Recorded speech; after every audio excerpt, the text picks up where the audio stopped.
Good morning, everybody. Welcome to Real Estate Matters. For nearly 11 years, the voice of real estate in Flagler County and Palm Coast, Florida. I'm Toby Tobin. I'm the publisher of GoToby.com. I contribute to the Palm Coast Observer, and I'm a Florida licensed realtor with Landmark Group at Compass in Flagler Beach. Co-host Anna Maria Long is with me in the studio today. Hello, Anna Maria. Hi, Toby. Just quickly, we'll run through this week's featured listing from the Landmark Group at Compass. This week's featured listing is Shelter Cove in Beverly Beach, which is even smaller than Flagler Beach, just north of Flagler Beach along A1A. And we're featuring a fantastic opportunity in the gated waterfront community of Shelter Cove.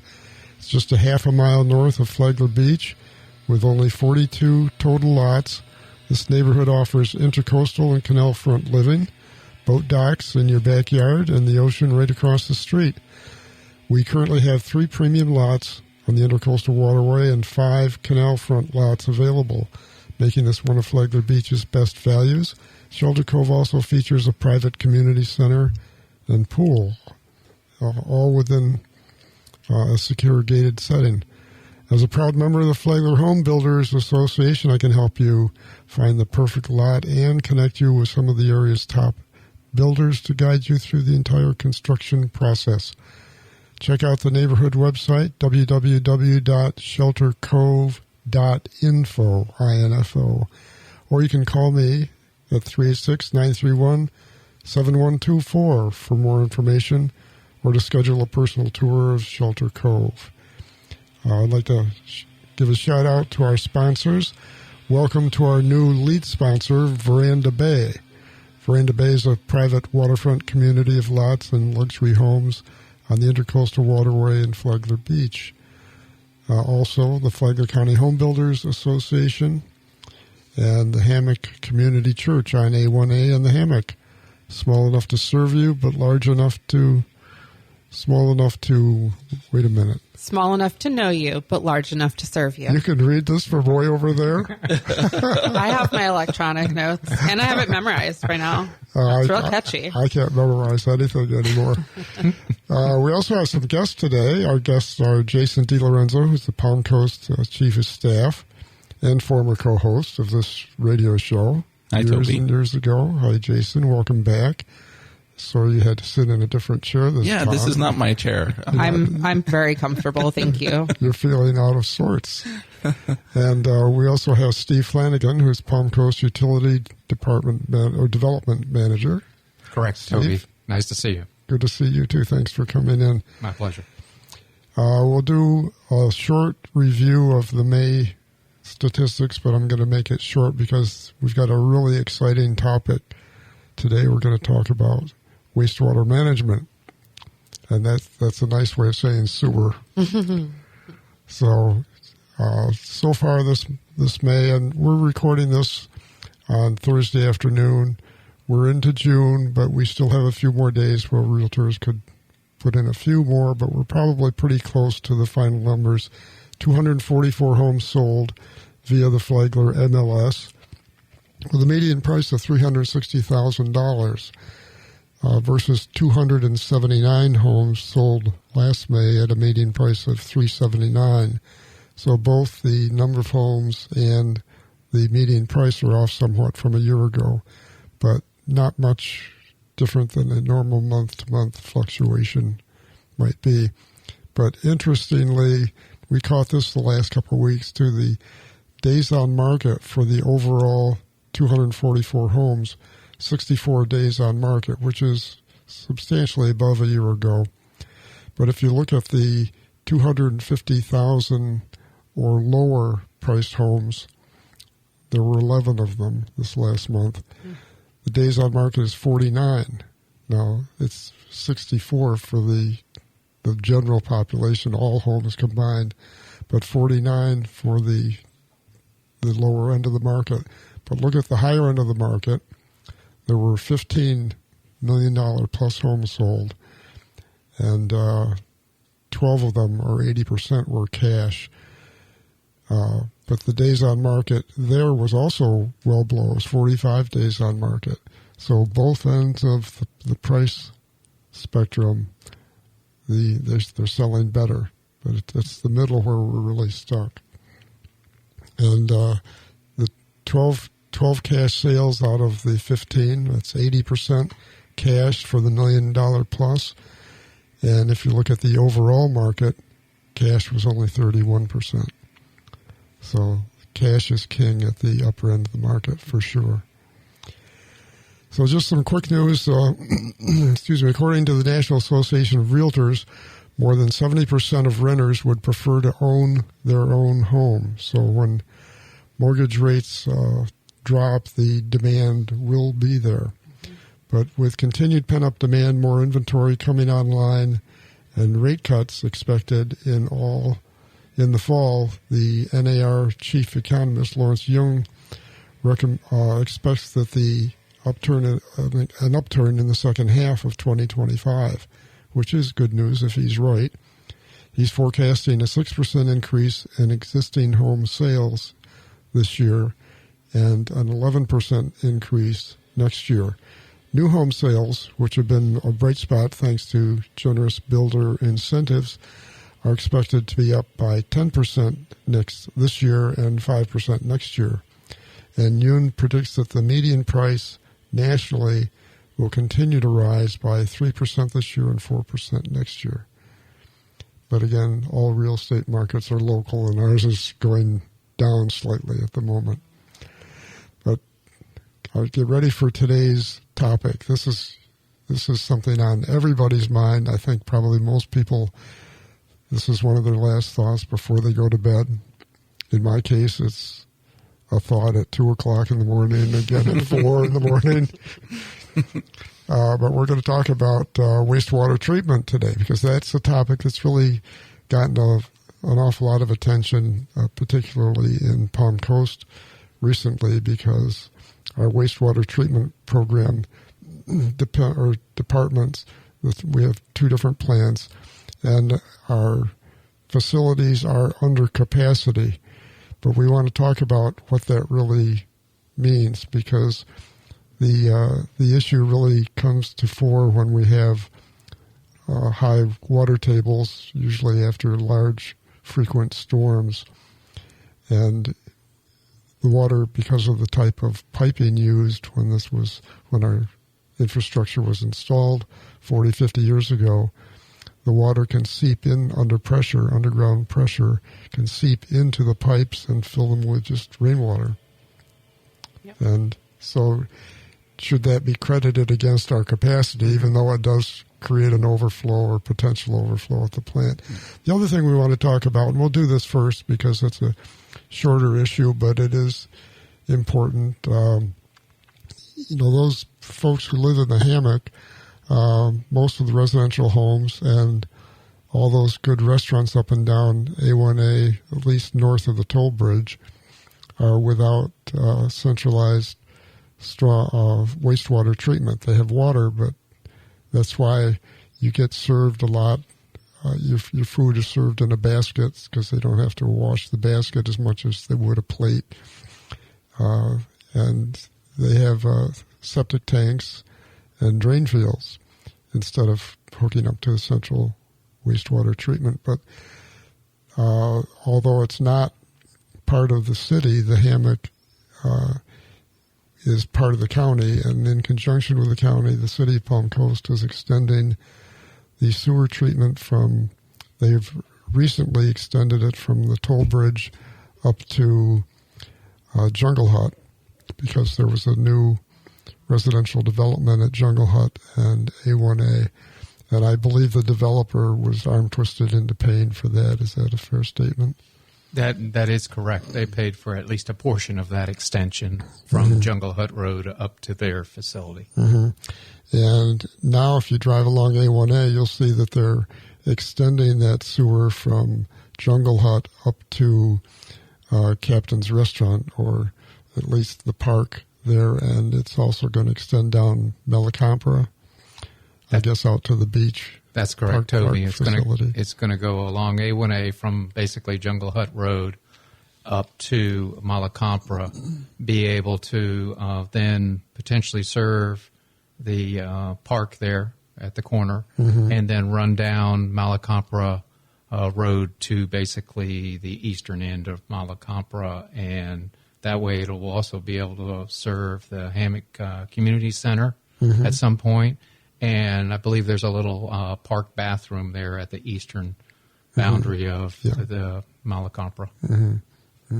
So to understand what's the overall effect of this, I think you have to have a little bit of an understanding of the physics of wastewater treatment and how does the wastewater get from the, I'll speak from my own experience, the point of origin to the point of treatment.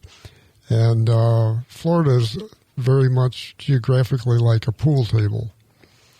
And there's an old adage that you know what does flow downhill. So how do you get from the point of origin to the point of treatment if it's just going to sit there, if it's not going to flow naturally? One way is to have gravity feed system where most of the city, a lot of the city of Palm Coast is on gravity. Those of you who are on PEP tanks, that's a pressurized system. So because it's A1A is dead flat, the line that they're extending, Steve, I think, is what they call a force main, right? It's under pressure. That's correct, Toby. It's a wastewater force main system, and basically what we call it is a trunk line. You know, its intent is to deliver the wastewater to the treatment facility. So when you mention treatment, it's really not about treatment at that point. On the beach side, it's really about collection, right? That's what we call collection system for wastewater. So it's collecting the wastewater to then pump it to the wastewater treatment facility. You know, I'm sitting here looking at this bottle of green tea that I'm drinking, and given our topic, it's taken not so appetizing anymore. It looks different somehow.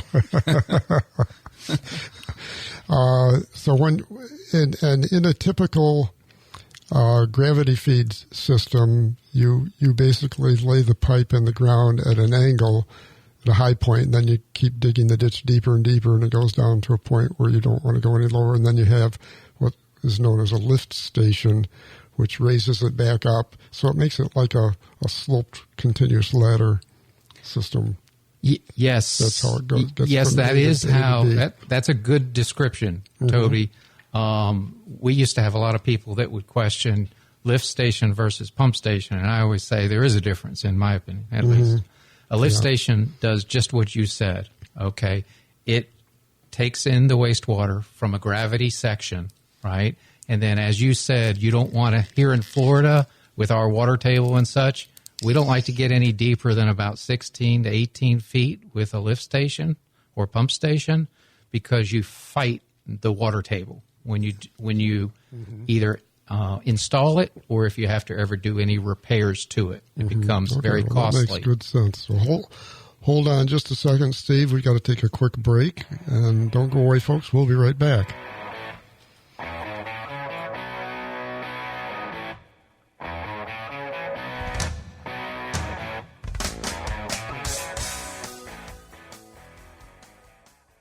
I am blown away. More people are listening to local radio than ever before.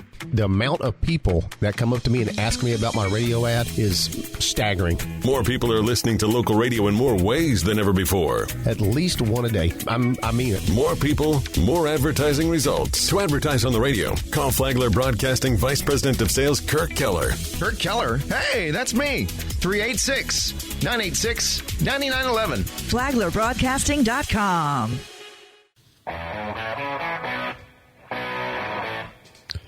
Well, welcome back, everybody. Thanks for not going away. We're back for the second half of Real Estate Matters. Thanks to our new lead sponsor, Veranda Bay. We have Steve Flanagan, Palm Coast Utility Development Manager, and Jason DiLorenzo, Chief of Staff of the city, with us today. And we're having a crappy discussion. We're talking about the sewer system, the new trunk line that's being installed on North A1A from Jungle Hut up to the park. Bing's Park and Malacompra. Yeah, Bing's Landing and Malacompra. And that's not in the city. It's in the county. So it's a joint effort. Why are you all working together? How does it end, Steve? What transpired here and why is the county, I think, I want to give kudos to the county because they had the foresight to see that they had funds available, through COVID funds, basically, and they wanted to see improvements over on the beach side for water quality and the environment. So they were willing to put up some of their COVID funds to actually install this sewer extension on the beach side. And as I said, it's really a trunk line and a first step in a bigger process of down the road. Hopefully, they'll be able to obtain some grants between the city and the county working together, more so even, to retrofit some of the residential communities up there to even more lessen the impacts to the river and the environment when it comes down to, because over time, all those, septic tanks and drain fields, they drain somewhere without treatment. Right, they do. And we talked about the fact that this is a force main that you're installing, and a force main is much more expensive for an end user to hook up to than a gravity feed, because you have to have a holding tank and a grinder and a pump, and because it has to go into the force main under pressure, otherwise it would blow back into your property. So as you and I have discussed, as you were bringing me up to date on this project, you explained that you're only talking initially to businesses along A1A, like the restaurants in particular, because they create a lot more volume or input into the system, to put it nicely, than a residential home would, and they're better able to afford the cost of hooking in as well. So the goal is to get rid of all septic systems on the island, but it's going to be a while, other than the fact that the Earth is particularly flat along A1A. Is there any other reason that you didn't install a gravity system, for instance, which would have been maybe more cost-effective for residential units to tie into? Because it's a major project, but yet the only impact is going to be probably initially commercial users. Yeah, but Toby, when it comes down to it, it's not unlike areas of the town of Palm Coast, okay? So if you look at, for example, Belterre Parkway or Old Kings Road south of Palm Coast Parkway, pretty much the only improved sewer in those locations are force mains. They collect up, like we spoke about, that collect up the neighborhood pump stations and then deliver it basically to the treatment facility. So we wouldn't really even have looked at or entertained a gravity sewer system on A1A. Now, it would have been much more costly as well, you're correct on that, but it would not have functioned the way you would want it to function. This is what we consider, like I said, a trunk line or the backbone. It becomes the backbone of our collection system. So then you have these, as you say, restaurants or vacant parcels that they're going to subdivide, as they did the little development there. I think it's called Beach Haven. Beach Haven. They're on the corner of Jungle Hut and A1A. Then they put in a pump station, collect by gravity those 50 lots that are in that neighborhood, and then that's pumped into this trunk line that ultimately gets the wastewater to the treatment facility. To help envision it, then the force line is the spine, and the neighborhoods are the ribs. You could look at it that way. Yes. Yes. I can see it from here. So Good. Jason, there's been a lot of uproar lately. It's been turned very political, and if you're a social media wonk, you have spent way too many hours reading and writing about it. But tell us about the current issues at the city. And, when I lived in Charleston, South Carolina in the 80s and 90s, they were installing lining. They were lining a lot of their old pipes. Why are we so far behind Charleston? Well, let me get to that in a moment. But or maybe first, lining isn't cost effective here. Yeah, let me start with the, City Council had to make a very difficult decision and raise the rates so we could bond for some capital improvements. And lining is one of those improvements, as well as panning of manholes as well, to reduce the amount of I&I that you started this conversation with. That our capacity on a normal day is just fine. It's when we get into these wet weather situations, and that is how the DEP measures capacity, is at an average annual daily flow. So they made a difficult decision. There have been years where we didn't have the funding to line as much as we would have liked, or at all. This year, I think we spent about $1.5 million on lining. And lining is an ongoing yes project then. Well, we do a lining project or two as the dollars are available. Jason, can you specify for listeners what you're lining? Yeah, the old sewer pipe. It's where they go in and they actually put in a piece, and then there's a chemical. What would you call it, Steve? A chemical process occurs that seals the and that prevents the rainwater from seeping into the pipe, which would then eventually run into our wastewater system. Correct. And then increasing the wastewater that we're getting in.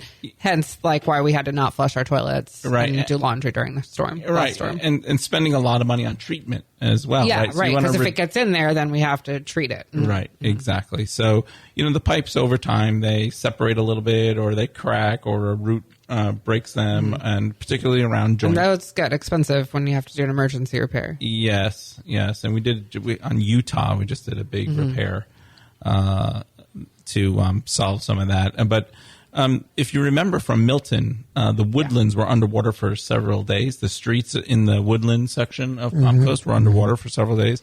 We just lined and panned that section to reduce so it wouldn't happen again with the next storm, since you knew it was already vulnerable? Correct, yeah, because all the manhole covers were underwater. I see. Yeah, my manhole in my neighborhood was bubbling, and I was very stupid. And I was like, oh, look, it's water bubbling out. And then I realized it was sewage or sewer water. And I was like, ugh. So we're always doing I&I projects. But you got to remember, we also have roughly 13,000 PEP tanks in the ground.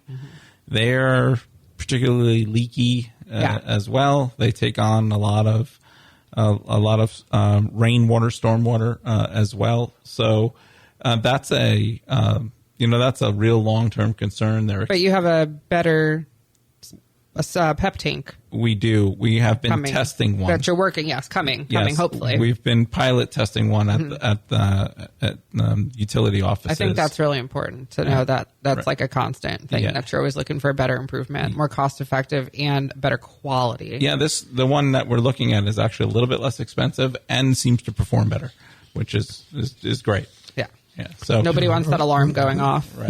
The PEP.